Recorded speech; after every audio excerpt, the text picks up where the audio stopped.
Hi, I'm Cindy. My team and I love working in Wrike. We already have our established working processes within the Agile framework, and we've been using default elements like tasks and projects. But this lack of configurability and necessity to make constant changes to our work environment slowed us down.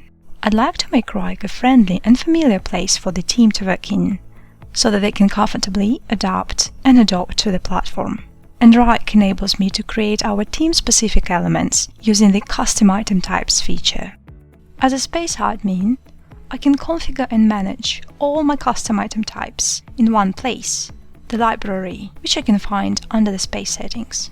Within the Agile iterative approach, we organize our work in sprints, prioritizing user stories and bugs in team backlog, running daily stand-ups and bi-weekly retro meetings.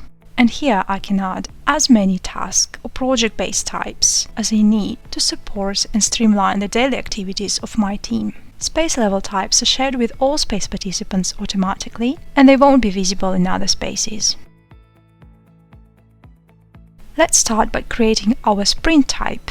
In the Open Building mode, I can name my type, select an icon for it, and add a short description. It is also important to specify the correct workflow for the type so that each new sprint would get the appropriate status, regardless of what's specified for the folder. Next, I can adjust the layout of my sprint. Since we don't really work with approvals, not track time within our sprints, I can hide irrelevant sections from the view. On the right panel, I can decide what attributes and fields should be visible for my sprint. Firstly, I can hide any unnecessary fields, which helps declutter the view.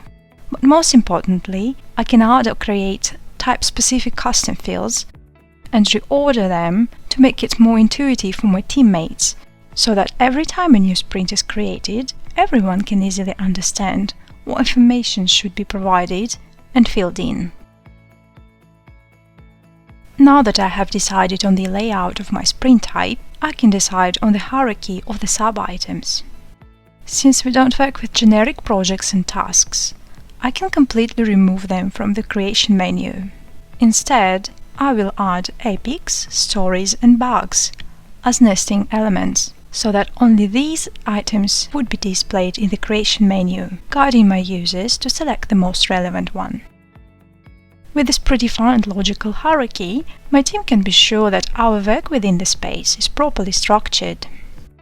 It is also possible to adjust the item list for each location and the top right plus button.